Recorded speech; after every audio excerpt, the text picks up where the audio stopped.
Opposition हमारे बड़े भाई रामवीर सिंह विधुरी जी मौजूद हैं। मेरे साथ दिल्ली प्रदेश के महामंत्री श्री कुलजीत सिंह चहल जी हैं। मेरे साथी प्रवक्ता, मेरे साथी मीडिया के भाई प्रवीण चंद्र कपूर जी और विक्रम मित्तल जी मौजूद हैं।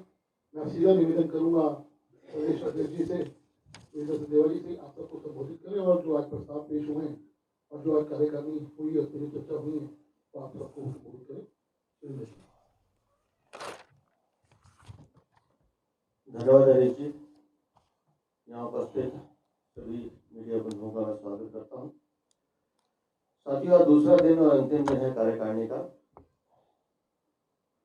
सुबह अध्यक्षीय भाषण के बाद हमारे केंद्रीय मंत्री श्री अनुराग ठाकुर जी ने सभी कार्यकर्ताओं को संबोधित किया, कार्य समिति को संबोधित किया। उसके पश्चात राजनीतिक प्रस्ताव रखा गया, जिसे प्रस्तुत हमारे नेता प्रतिपक्ष श्री रामवीर सिंह विधुरी जी ने रखा।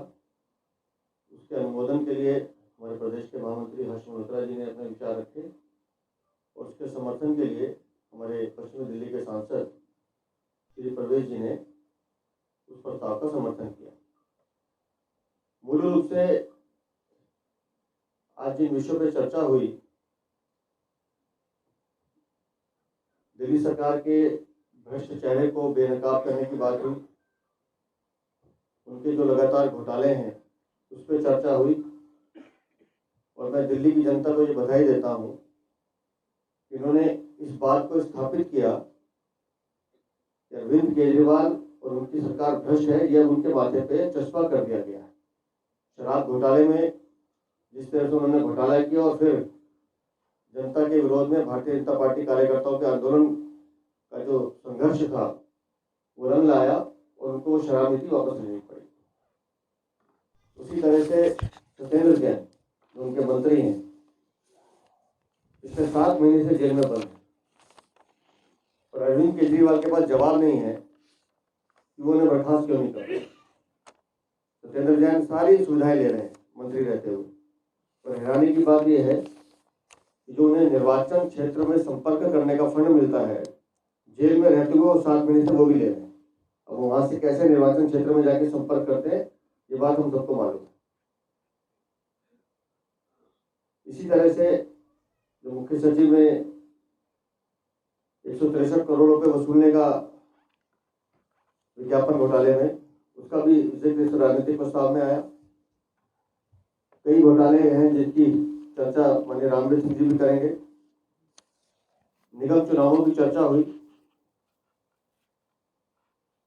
हम 104 सीटें जीत कर आए, वो 134 जीत कर आए, उसके बावजूद वो मेयर नहीं बना रहे, उस विषय की भी चर्चा हुई। लेकिन ये पहला चुनाव ऐसा है जिसका उल्लेख मैंने कार्यकारिणी में भी किया और यहाँ भी बताना चाहूंगा। अरविंद केजरीवाल जब चुनाव लड़ते हैं, दिल्ली में लड़ा तो स्वीप किया, पंजाब में लड़ा स्वीप किया, लेकिन जब पिटते हैं तो गुजरात हो, उत्तराखंड हो, तो वहां उनकी जमानत जब्त हुई। ये पहला चुनाव ऐसा था जिसमें उन्हें संघर्ष करना पड़ा। वो हमें 20 से 30 सीटें दे रहे थे और खुद 220 सीटें जीत रहे थे और 134 पे आके खड़े हुए। तो उसकी खींच उनसे अभी तक मिटाई नहीं जा रही और उसी खींच का नतीजा है जो सदन में, नगर निगम के सदन में हमें देखने को मिलता है। तो भारतीय जनता पार्टी कार्य समिति में यह बात भी हुई कि दिल्ली की जनता ने भारतीय जनता पार्टी को नहीं ठुकराया है। 104 सीटें देकर उन्होंने भारतीय जनता पार्टी के काम को मोहर भी लगाई है। कुछ कारण जरूर रहे, जैसे हमने जिक्र किया 24 सीटें हमारी ऐसी थी, 500 सीटें ऐसी, 10 सीटें ऐसी जो 500 से कम वोटों से हारे, 14 सीटें ऐसी हैं जो 1000 से कम वोटों से हारे। तो अगर थोड़ी सी मेहनत या जो कमी हमें लगती है थोड़ी सी दूर कर ली जाती तो दिल्ली का परिणाम कुछ और होता। उसी तरह से माननीय अनुराग जी ने केंद्र सरकार की योजनाओं के बारे में बताया। उन्होंने कई उदाहरण देके बताया कि किन किन योजनाओं को लेकर हमें और नीचे जाना चाहिए। कुछ सुझाव उन्होंने रखे संगठन के लिए और बड़े सहज रूप से सभी कार्यकर्ताओं ने उसे स्वीकार भी किया। और आगामी जो लक्ष्य हमारा है 2024 की 7 सीटें जीतना और 2025 में इस अराजक सरकार को दिल्ली से बेदखल करना, उसको लेकर भी उसमें चर्चा हुई। और अभी संगठन के जो काम है, हमारा जो रोड मैप है आगामी 6 महीने का, कि हमको किस दिशा में क्या क्या काम करने हैं, उस पर विस्तृत चर्चा तो कल हुई थी, लेकिन अभी विस्तार से चर्चा भोजन के बाद होगी। तो वो विषय भी हम आपको बाद में डिस्कस कर लेंगे, चर्चा कर लेंगे, जैसे भी हरी जी या प्रवीण जी तय करेंगे या उसकी रिलीज आ जाएगी, महामंत्री जी बता रहे हैं। तो मैं एक बार राजनीतिक जो घोटाले हैं या जिसमें राजनीतिक वृत्त है, उसके लिए मैं माननीय रामवीर सिंह से विधुड़ी जी से निवेदन करूंगा, आपके विषय में विधुड़ी जी से निवेदन करूंगा कि वो अपना विषय रखें। दिल्ली प्रदेश भारतीय जनता पार्टी के सम्मानित अध्यक्ष श्री वीरेंद्र सचदेवा जी, पार्टी के सम्मानित महामंत्री श्री कुलजीत चहल जी, श्री हरीश खुराना जी, श्री प्रवीण शंकर कपूर जी, श्री विक्रम मित्तल जी, मीडिया के सभी सम्मानित साथियों, आप सभी को मेरा नमस्कार। दिल्ली प्रदेश भारतीय जनता पार्टी की ओर से मुझे दिल्ली प्रदेश कार्यकारिणी के समक्ष राजनीतिक प्रस्ताव प्रस्तुत करने का अवसर दिल्ली प्रदेश के सम्मानित अध्यक्ष श्री वीरेंद्र सचदेवा जी ने दिया। प्रस्ताव की कॉपीज अलग से श्री हरीश खुराना जी आप सभी को भिजवा देंगे। प्रस्ताव के जो मुख्य बिंदु हैं उनके बारे में मैं जरूर आपसे चर्चा करना चाहूँगा। आप सभी को मालूम है, अरविंद केजरीवाल की सरकार ने 2022-2023 का जब बजट दिल्ली विधानसभा में प्रस्तुत किया तो अरविंद केजरीवाल की ओर से बहुत जोर शोर से प्रचार किया गया था कि ये बजट रोजगार बजट है, हम 20 लाख लोगों को रोजगार देंगे। दिल्ली के जो 5 बड़े बाजार हैं या मार्केट्स हैं उनको रिडेवलप करेंगे और इसके लिए लगभग 400 करोड़ रुपया अरविंद केजरीवाल की सरकार ने बजट में प्रावधान किया। आप सभी को जानकारी देते हुए मुझे बहुत दुख हो रहा है कि पिछले 1 साल में 20 लाख रोजगार देने की बात तो छोड़ दीजिए, अरविंद केजरीवाल की सरकार 20 लोगों को भी रोजगार नहीं दे पाई। जिन 5 मार्केट्स को रिडेवलप करने की बात कही थी उसका काम अभी तक शुरू नहीं हुआ, कैबिनेट से अप्रूवल नहीं मिली। और तीसरी बात, जो उन्होंने अलग अलग मार्केट्स में फेस्टिवल्स लगाने की बात कही थी कि फेस्टिवल आयोजित करेंगे, एक भी फेस्टिवल दिल्ली की किसी मार्केट में आयोजित नहीं किया गया। 400 करोड़ रुपए का बजट था, 4 पैसा इस पर खर्च नहीं किया गया। शिक्षा मॉडल की बात हुई है, श्री नरेंद्र मोदी जी की सरकार ने पिछले 8 सालों में अरविंद केजरीवाल की सरकार को 13 नए स्कूल्स बनाने के लिए 13 प्लॉट्स उपलब्ध कराए और उससे पहले भी 57 प्लॉट्स उपलब्ध कराए, लेकिन अरविंद केजरीवाल की सरकार एक भी नया स्कूल दिल्ली के लोगों को नहीं दे पाई। यह मुद्दा भी सामने आया कि अरविंद केजरीवाल की सरकार ने जो स्कूल्स में नए रूम्स बनाए हैं उसमें भी लगभग 1300 करोड़ रुपए का घोटाला हुआ है। सीबीसी की रिपोर्ट आ गई है, इस पर भी चर्चा हुई। यह चर्चा भी हुई कि जब 10वीं क्लास के रिजल्ट आए, हमारा रिजल्ट था 82% और दिल्ली शिक्षा के मामले में 8वें नंबर पर है, और जो 82% हमारा रिजल्ट आया उसमें दिल्ली पूरे देश में 13वें नंबर पर है। यह मुद्दा भी उठा कि दिल्ली के जो 12 कॉलेजेस हैं, जो कभी श्री मदन लाल खुराना जी ने, डॉक्टर साहिब सिंह वर्मा जी ने बनाए थे, अरविंद केजरीवाल की सरकार पिछले 4 महीने से टीचिंग स्टाफ और नॉन टीचिंग स्टाफ की सैलरी नहीं दे पा रही है, और इन कॉलेज के प्रोफेसर्स को दिल्ली के अंदर अलग अलग सड़कों पर जूते साफ करने पड़ रहे हैं। दिल्ली में जहरीली हवा है। पहले WHO ने कहा कि दिल्ली दुनिया की सबसे ज़्यादा प्रदूषित राजधानी है। उसके बाद एक और रिपोर्ट आई है कि दिल्ली हिंदुस्तान की भी सबसे ज़्यादा प्रदूषित राजधानी है। और यह रिपोर्ट भी आई है, दिल्ली सरकार के जो हॉस्पिटल्स हैं उनके डॉक्टर्स ने जो रिपोर्ट सबमिट की है कि प्रदूषण की वजह से दिल्ली में 53% लोग जो हैं वो अलग अलग बीमारियों से पीड़ित हो रहे हैं। तो दिल्ली दुनिया की सबसे ज़्यादा प्रदूषित राजधानी है। यमुना की भी चर्चा हुई कि अरविंद केजरीवाल के मुख्यमंत्री बनने के बाद यमुना पिछले 8 सालों में 200% और ज़्यादा प्रदूषित हो गई है। अरविंद केजरीवाल की सरकार पिछले 5 सालों में एक भी वरिष्ठ नागरिक को ओल्ड एज पेंशन बनाकर नहीं दे पाई। यह मुद्दा भी इस प्रस्ताव में उठाया गया है। दिल्ली के अंदर अरविंद केजरीवाल की सरकार ने 26 दिसंबर 2022 को इंडिया गेट से 5 किलोमीटर दूरी पर है नंगला रजापुर एक गांव है, किसानों की जमीन जो एक्वायर की है उसका मुआवजा 22 लाख रुपए प्रति एकड़ के हिसाब से किसानों को दिया गया है।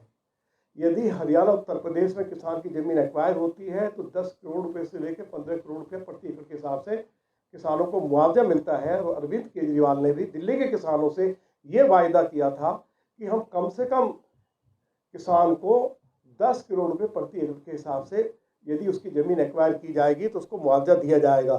सत्येंद्र जैन का मामला उठा, वो जेल में है लेकिन उनको सैलरी मिल रही है, उनको भत्ता मिल रहे हैं। CCTV कैमरे लगाने की जो एक ब्लैक लिस्टेड कंपनी थी उसको फ़ायदा पहुंचाने के लिए सत्येंद्र जैन ने 7 करोड़ रुपया लिया है। और यह चर्चा भी हुई कि महाठग सुकेश चंद्रशेखर, उनका जो आरोप है कि उन्होंने 50 करोड़ रुपए अरविंद केजरीवाल को या सत्येंद्र जैन को या गहलोत को दिए हैं, लेकिन अभी तक दिल्ली के मुख्यमंत्री अरविंद केजरीवाल ने सुकेश चंद्रशेखर के इन आरोपों का खंडन नहीं किया है। जल बोर्ड में 58,000 करोड़ रुपए का घोटाला पहले हो चुका है और आपको जानकर हैरानी होगी कि जल बोर्ड ने अभी जो सैंपल्स उठाए हैं 365 सैंपल्स फेल हो गए। और ये रिपोर्ट जल बोर्ड ने दी है कि हम दिल्ली के लोगों को जो पीने का पानी उपलब्ध करा रहे हैं इतना प्रदूषित है कि इसको पीकर दिल्ली के लोगों की किडनी, लीवर और पेट खराब हो रहे हैं। ये दिल्ली जल बोर्ड की रिपोर्ट है। 20 करोड़ रुपए का जो एक और घोटाला जल बोर्ड में हाल ही में हुआ है जिसकी रिपोर्ट आ गई है, उस पर भी आज चर्चा हुई। क्लासरूम्स का घोटाले के बारे में मैंने आपको चर्चा की है। 1300 करोड़ रुपए का घोटाला है। CVC ने रिपोर्ट दे दी है और एंटी करप्शन ब्यूरो अब उसकी जांच कर रहा है। बिजली घोटाले का भी मामला उठा है। 8,000 करोड़ रुपया का फायदा अरविंद केजरीवाल की सरकार ने बिजली कंपनियों को पहुंचाया है। ये हम नहीं कह रहे हैं, ये दिल्ली सरकार की रिपोर्ट कह रही है। कंस्ट्रक्शन वर्कर्स के बारे में भी हमने कार्यकारिणी में ये जानकारी दी है कि 13 लाख कंस्ट्रक्शन वर्कर्स का जो रजिस्ट्रेशन हुआ है उसमें 90% कंस्ट्रक्शन वर्कर्स बोगस हैं और इसमें लगभग 900 करोड़ रुपए का घोटाला हुआ है। एक महत्वपूर्ण बात जो और कही गई है आज दिल्ली प्रदेश की कार्यकारिणी में कि दिल्ली में जब नई शराब नीति लाई गई तो उसमें हजारों करोड़ रुपए का घोटाला हुआ है। दिल्ली के चीफ सेक्रेटरी ने स्वीकार किया है कि नई शराब नीति आने के बाद दिल्ली सरकार को लगभग 3000 करोड़ रुपए का घाटा हुआ है। और जो लोग भी, चाहे दिल्ली सरकार के मंत्री हो, सिसोदिया हो, सत्येंद्र जैन हो, या जो अधिकारी शराब घोटाले में शामिल थे, उनको बचाने के लिए दिल्ली की सरकार ने टैक्स पेयर्स का जो पैसा है दिल्ली सरकार के खजाने से 25 करोड़ रुपया देश के वरिष्ठ वकीलों के ऊपर खर्च किया है।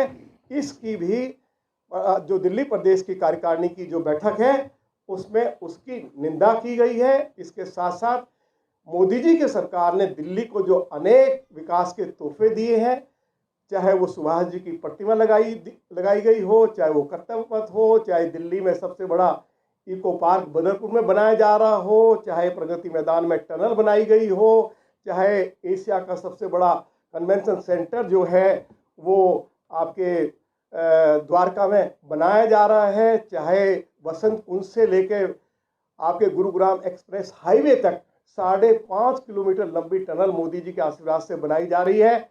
8 मिनट में वसंत कुंज से हम गुड़गांव या गुरुग्राम का जो हाईवे है उस पर पहुंच जाएंगे। अभी लगभग 1.5 घंटा लगता है। उसके लिए भी मोदी जी का धन्यवाद किया। जो 3200 लोगों को जहां झुग्गी वही मकान, जो शानदार फ्लैट्स दिए हैं, उसके लिए भी मोदी जी का धन्यवाद किया। जो अनेक हाईवे, दिल्ली से हरिद्वार के लिए, दिल्ली से देहरादून के लिए, दिल्ली से जयपुर के लिए, और कालिंदी से मुंबई हाईवे के लिए, और द्वारका से मुंबई हाईवे जो बनाया जा रहा है, अनेक फ्लाईओवर्स बनाए जा रहे हैं, उसके लिए भी मोदी जी का कार्यकारिणी ने उनका धन्यवाद किया। जो इंडिया गेट पर जो नेशनल वार मेमोरियल बनाया गया है उसके लिए भी मोदी जी का धन्यवाद किया।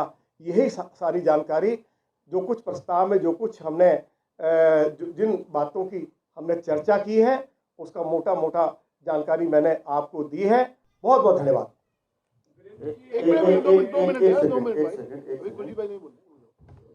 नगर निगम का जो मैंने विषय लिया, ये बात बतानी बहुत जरूरी थी और हमने उसका विश्लेषण भी किया। 68 विधानसभाओं के क्षेत्र में चुनाव था नगर निगम का, और 104 सीटें हमने जीती। लेकिन उससे महत्वपूर्ण है जो मैं आपको बताने जा रहा हूँ, आदर्श नगर, ये विधानसभाओं के नाम बोल रहा हूँ, आदर्श नगर, बादली, बवाना, रोहिणी, शालीमार बाग, शकूर बस्ती, श्रीनगर, मॉडल टाउन, सदर बाजार, मटियाला, नजफगढ़, पालम, जंगपुरा, कस्तूरबा नगर, कालकाजी, पटपड़गंज, लक्ष्मी नगर, विश्वास नगर, कृष्णा नगर, गांधीनगर, शहादरा, ये विधानसभा स्पीकर की विधानसभा है, रोहताश नगर, गोंडा, बाबरपुर, मुस्तफाबाद, करावल नगर। ये 26 विधानसभा ऐसी हैं जहां नगर निगम में हम जीते हैं। 68 में से 26। तो अरविंद केजरीवाल जिस जीत का दम भरते हैं, तो नगर निगम चुनाव में उनको एक झटका दिया है, और यकीन मानिए 2025 तक ये 26 को हम कहते 56 में परिवर्तित करेंगे, वो भी हम आपको दिखाएंगे। बहुत बहुत धन्यवाद। धन्यवाद देव जी। इस 2 दिवसीय कार्यक्रम की जो व्यवस्था देख रहे थे, ऐसे भाई महामंत्री हमारे कुलदीप सिंह चहल जी आपको सबको संबोधित करेंगे, और जो आगे अभी जो दिन अभी शेष है उसके बारे में आपको बताएंगे राधे कुलदीप सिंह चहल जी। धन्यवाद हरी जी। मेरे साथ हमारे प्रदेश के अध्यक्ष श्री विजय सचदेवा जी, हमारे नेता प्रतिपक्ष रामवीर सिंह दिबोड़ी जी, हमारे मीडिया के प्रमुख हरीश खुराना जी, भाई प्रवीण जी, मित्तल जी, और आप सब मीडिया के साथी बंधु। अध्यक्ष जी ने बताया कि अभी तक क्या क्या हुआ, और नेता प्रतिपक्ष रामवीर सिंह जी ने बताया कि किस तरह से अरविंद केजरीवाल की सरकार घोटालों में है, घोटाले में सरकार है, समझ में नहीं आती। वादे जो किए थे पूरे नहीं किए, नहीं किए तो अधूरे किए, वो सब गोलमाल है। आने वाली जो अभी भोजन के बाद की जो कार्यकारिणी है, उसमें हमारे सभी सांसद, सातों सांसद, क्योंकि माननीय प्रधानमंत्री जी के जो विजन से और मिशन से जो दिल्ली के आसपास और सभी सांसदों ने बड़े विकास के कार्य किए हैं उस पर अपना व्रत रखेंगे। हमारे आगामी योजनाओं के संगठन भारतीय जनता पार्टी आंदोलनात्मक कार्यक्रम, संगठनात्मक कार्यक्रम और रचनात्मक कार्यक्रम 3 कार्यक्रम लेकर चलती है, तो उसकी पूरी रचना हमारे प्रदेश संगठन मंत्री सिद्धार्थन जी उसको रखेंगे और हमारा डाटा मैनेजमेंट और बाकी संगठनात्मक अनेक विषयों पर अभी बातचीत होगी। साथियों, बीइंग मैं एनडीएमसी मेंबर भी हूँ और आप सबने देखा होगा जितनी चीज यहाँ बताई गई हैं, तो मैं ये और भी कह सकता हूँ कि जितने वादे अध्यक्ष जी उसने दिल्ली में किए, उसके साथ साथ उसकी नई दिल्ली विधानसभा का एक भी वादा उसने पूरा नहीं किया। अपनी नई दिल्ली विधानसभा में उसने स्कूलों में कुछ नहीं लगाया, कोविड के टाइम स्कूल हॉस्पिटल्स में नहीं गया, आरडब्ल्यू के साथ नहीं किया। अनेक विषय हैं जिस पर बार बार चर्चा हुई और इसके बाद तो हरीश जी ने आप सबके लिए और अध्यक्ष जी ने आप सबके लिए एक विशेष रूप से एक भारत श्रेष्ठ भारत की जब हम कल्पना करते हैं तो सुबह हमने गुजराती ढोकला और पुरानी दिल्ली की बेड़मी पूरी के साथ किया था और आज साउथ इंडियन केरल का सत्या फूड जिसमें लगभग 20 से अधिक व्यंजन है। आपको केले के पत्तल पे उसके लिए आप सादर आमंत्रित है। मैं आगे के लिए हरीश जी के लिए किसी का कोई प्रश्न हो तो जी संदीप जी। मेरा प्रश्न ये है कि जैसे धूरी जी ने कहा कि जो वकीलों पर मोटा पैसा खर्च किया जा रहा है और आपने ये मामला उठाया है, अब दिल्ली नगर निगम के मामले को लेकर शैली उबराय जो है वो सुप्रीम कोर्ट का रुख किया है और उसमें भी जो है अभिषेक मनु सिंह भी जो है वो कांग्रेस के बड़े नेता है, वो वकील है। किस तरह से पूरे मामले को देखिए, जो 25 करोड़ रुपया जिन लोगों ने शराब का घोटाला किया उनको बचाने के लिए अरविंद केजरीवाल की सरकार ने खर्च किया, ये रिकॉर्ड पर है। अब जहाँ तक दिल्ली नगर निगम की बात है, आप सभी को मालूम है कि भारतीय जनता पार्टी स्पष्ट करना चाहती है कि जब दिल्ली नगर निगम की पहली बैठक हुई, पीठासीन अधिकारी के ऊपर आखिर हमला किसने किया, कुर्सी किसने फेंकी, टेबल किसने तोड़ी, माइक किसने तोड़ा, सरकारी कागजात को किसने फाड़ा और भारतीय जनता पार्टी के जो पार्षद थे, चाहे वो महिला हो चाहे पुरुष हो, उनके ऊपर हमला किसने किया, कपूर जी को फ्रैक्चर हुआ। और 24 तारीख को भी जो बैठक हुई उसमें भी आम आदमी पार्टी के पार्षदों ने बाधा उत्पन्न की और उसके पीछे कारण ये है कि आम आदमी पार्टी के जो पार्षद हैं वो 2 धड़ों में बट गए हैं। तो अरविंद केजरीवाल को कहीं ना कहीं ये खतरा रहा है कि शायद ये जो पार्टी के काउंसलर्स 2 धड़े में बट गए हैं, तो मेयर का चुनाव जीतना आम आदमी पार्टी के लिए आसान नहीं रहा है। इसलिए दोनों बार आम आदमी पार्टी की ओर से पीठासीन अधिकारी के समक्ष बाधा उत्पन्न की गई। संतोष जी। 2015 के चुनाव में भी भाजपा हारी थी, उसके बाद लोकसभा जीती और नगर निगम चुनाव में 2-3 है। इस बार भी आप विधानसभा चुनाव में पिछली बार से बेहतर प्रदर्शन रहा, लेकिन आप निगम चुनाव हारे हैं। क्या आप इससे संतुष्ट हैं, इस परफॉर्मेंस से? नहीं, मैंने कहा कि हमने उन कमियों का जिक्र किया, उस पर चर्चा भी की और वो कमियां आगे ना हो पाए उसके लिए व्यापक चर्चा करके और उस पर जो बिंदु करने काम उस पर आगे संगठन उस दिशा में काम करेगा। हम अपनी जीत से संतुष्ट नहीं है, लेकिन जो मीडिया ने, मैं माफी चाहता हूँ, जो वातावरण बनाया था भाई 25, 30, 40 बहुत हुआ तो 60, हमने उस वातावरण को तोड़ने का काम किया है। 104 सीटें 39.9% हमारा प्रतिशत, मतलब लगभग 40%, और आम आदमी पार्टी 42%, मात्र 2% है, ज़्यादा है, इसलिए वो 134 नंबर लेके बैठे हैं। हम अपनी परफॉर्मेंस से खुश नहीं है, लेकिन मैं फिर कहता हूँ कि हम लोगों ने अच्छा किया और बेहतर कर सकते थे। निशांत। आपने बोला कि 26 से 56 में कन्वर्ट करके दिखाएंगे, तो किस तरह से करेंगे? पहली बात ये, और 56 ही क्यों, 70 क्यों नहीं? जब हम जिक्र ही 56 इंच का करते हैं तो फिर 56 ही करेंगे जी। तो दूसरा आपने जो कहा, उस अभी मेरे महामंत्री जी ने बताया कि संगठन के जो कार्यों की रूपरेखा और उसका जो रोड मैप है उस पर भी विस्तृत चर्चा होगी, उसी में से 56 का रास्ता निकलेगा। धन्यवाद। आइए भोजन पे चलते हैं। भोजन पे